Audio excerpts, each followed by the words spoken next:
ঘুম থেকে উঠেই দেখি বিশাল বড় সাইজের একটা হাঁস চলে আসছে বাসায়। তো আজকে ছিল শুক্রবার, আমি হাঁস রান্না করব। আর আমার পছন্দের, খুব বেশি পছন্দের একটা খাবার, অনেক দিন যাবত যে খাবারটা খুঁজতেছিলাম আর এত মজা আর লোভনীয় ছিল খাবারটা, এই খাবারটা আপনাদের সাথে শেয়ার করব। আর আমি কিভাবে রান্না করি, যেভাবে রান্না করলে এত বেশি মজার হয়, ওইটাই শেয়ার করব। তো আসসালামু আলাইকুম ভিউয়ার্স, কেমন আছেন?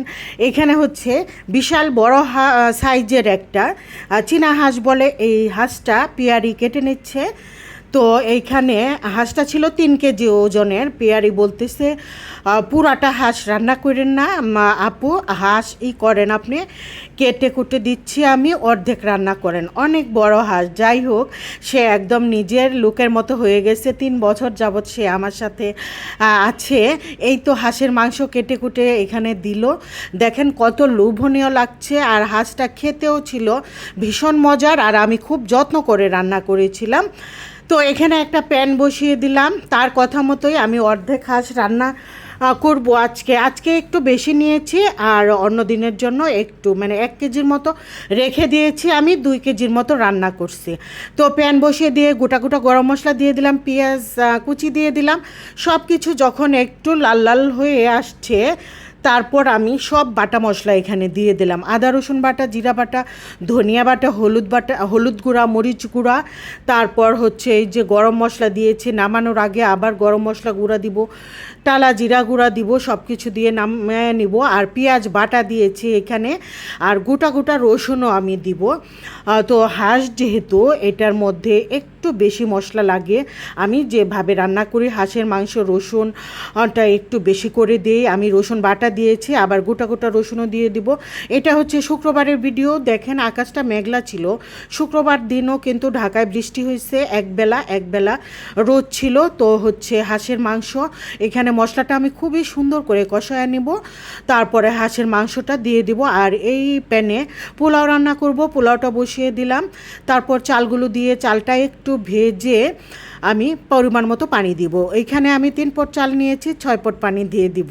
এইভাবে আমি পোলাওয়ের মানে আন্দাজটা, পানির পরিমাপটা করি। যাই হোক, আরও ভিডিও যে আপু ভাইয়ারা আমার ভিডিও দেখে তারা জানে আমি পোলাওয়ের পানির আন্দাজটা এইভাবেই বলি, আর এইভাবেই দিই। আসলে গরম পানি করে রেখেছিলাম 6 পট, 6 পট পানি দিয়ে দিলাম। 3 পট, একটা পট আছে আমার, ওইটা শুধু পানি মাপার জন্য রাখি, একদম চালের কৌটার সমান। এই তো এখানে মাংসগুলো ধুয়ে রাখা মাংসগুলো দিয়ে দিলাম।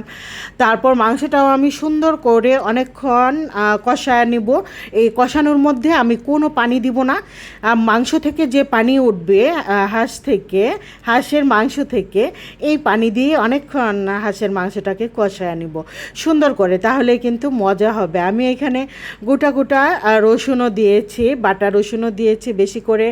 এইভাবে ভালো করে কষায় নিলে আর মশলা টশলা একটু বেশি করে দিলে, মানে হাঁসের যে একটা বাজে স্মেল থাকে, একদম কোনো স্মেল থাকবে না, খুবই মজা হবে খেতে। আর এত মজা ছিল হাঁসের মাংসটা, খুবই মজা হয়েছিল। আমার ছোট ছেলে তো খেয়ে আম্মু যা হয়েছে না আজকে, মানে ও খুব পছন্দ করছে, যে অনেক মজা হয়েছে। আর চীনা হাঁস কিন্তু পাতি হাঁসের মতো এত একটা হয় না, মানে শক্ত থাকে না। এটা পরিমাণ মতো রান্না করলেই হয়। এক এক হাঁস আছে, দেখা যায় যে রাজহাঁস বা দেশি যে পাতি হাঁসটা অনেকক্ষণ জাল দিতে হয়, এইটা এত একটা বেশি মানে অনেক পানি দিয়ে অনেকক্ষণ জাল দিতে হয় না। মোটামুটি গরু মাংস, খাসির মাংস রান্না করলে আমরা যে পরিমাণ রান্না করি, ঠিক ওই পরিমাণ রান্না করলেই হয়ে যায়। আমি গরম পানির ঝোল দিয়ে দিলাম এখানে, এখন ঢেকে রান্না করব।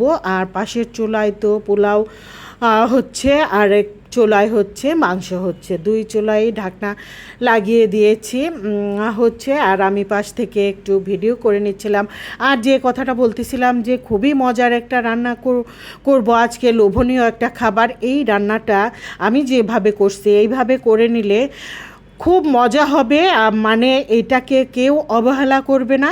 আর স্বাস্থ্যসম্মত একটা জিনিস, যে কেউ অবহেলা করবে না। আমরা দেখি যে গ্রামাঞ্চলে খুবই মানে এই জিনিসটা পাওয়া যায়, কিন্তু আমরা খাই না, হাতের কাছে থেকেও খাই না, হয়তো বা মজা লাগে না। আমি যেভাবে রান্না করি এইভাবে নতুন আপু ভাইয়ারা রান্না করে খেয়ে দেখবা তোমরা, অনেক মজা হয় খেতে। আর একদিন এইভাবে রান্না করে খেয়ে দেখো, তাহলে বুঝবে যে এটা মানে অবহেলা করবা না, খুব উপকারী একটা জিনিস, রান্না করে খাবা।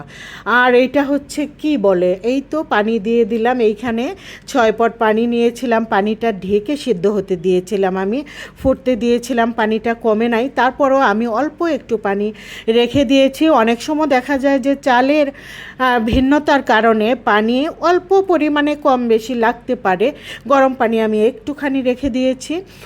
তো না, আমার পানি আর লাগে নাই।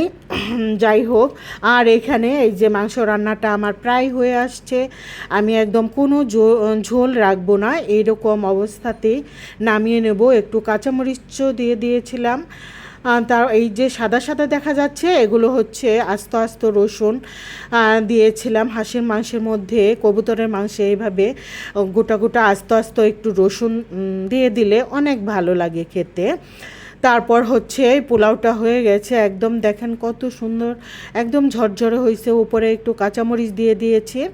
এখন একটু নেড়ে চেড়ে নিচ্ছি, পোলাওটা ওপর নিচ করে দিচ্ছি, এইভাবে ওপর নিচ করে দিয়ে আবারও আমি 10 মিনিটের জন্য ঢেকে রাখবো অল্প আছে। এটার নিচে কোনো, যেহেতু ননস্টিক প্যান, তার জন্য এটার নিচে আমার কোনো তাওয়া দিতে হবে না, অল্প আঁচে ঢেকে রেখেছি। আর যেটা আপনাদের সাথে বলতেছিলাম, খুব উপকারী একটা শাক, এটা হচ্ছে সজনে শাক। এখানে আমি অনেকগুলো রসুন, বড় বড় করে কাটা পেঁয়াজ আর হচ্ছে শুকনা মরিচ লাল লাল করে ভেজে নিচ্ছি তেলের মধ্যে। তারপর শাকটা আমি কুচি করে পলে নিয়েছি বটিতে। এখন হচ্ছে শাক দিয়ে দিলাম, একটুখানি অল্প পরিমাণে লবণ দিয়ে দেব, শাকটা যেহেতু কমে যাবে রান্নার পর, লবণটা অল্প পরিমাণে দিতে হবে। এখন কোনো ঢাকবো না, খোলা অবস্থাতে একদম একেবারে লো হিটে আমি এটাকে 5-7 মিনিট রান্না করে নিব। এইভাবে একবার হলেও সজনে শাক যেটা বলে, এটা খেয়ে দেখবেন। পাতাগুলো সুন্দর কচি কচি নেবেন, এত বাড়তি একটা পাতা নেবেন না। তো কী যে মজা, এটা একবার এইভাবে রান্না করে খেয়ে দেখেন, তাহলে আর ভুলবেন না, আর এই শাকটাকে অবহেলা করবেন না। আমাদের গ্রামাঞ্চলে দেখা যায় যে শাকটা বেশি পাওয়া যায়, কিন্তু আমি দেখি যে গ্রামের মানুষ এটা খেতে চায় না। যাই হোক, এইভাবে খেয়ে দেখবেন, খুব মজা হয়। আর এই যে পোলাওয়ের লাস্ট পর্যায়ে আমি একটু ঘি দিয়ে দিলাম এইখানে, তো ঘি দিয়ে আবারও একটু উল্টিয়ে পাল্টিয়ে আরও আমি 5 মিনিটের জন্য রেখে দিব দমে। আর এই যে মাংসটা নামিয়ে নিয়েছি, এরকম হয়েছে কালারটা, আর হাঁসের মাংসের কালার অনেক সুন্দর হয়, চমৎকার আসে, একদম ভোনা ভোনা করে রান্না করে নিলে। আর আমি রাইস কুকারে একটু ভাত বসিয়ে দিয়েছিলাম, যেহেতু আমি সজনে পাতা যেটাই বলি রান্না করে নিয়েছি। আমি ভাত দিয়ে প্রথমে একটু সজনে পাতা খাবো। আজকে ভিডিও এই পর্যন্তই ছিল। আল্লাহ হাফেজ।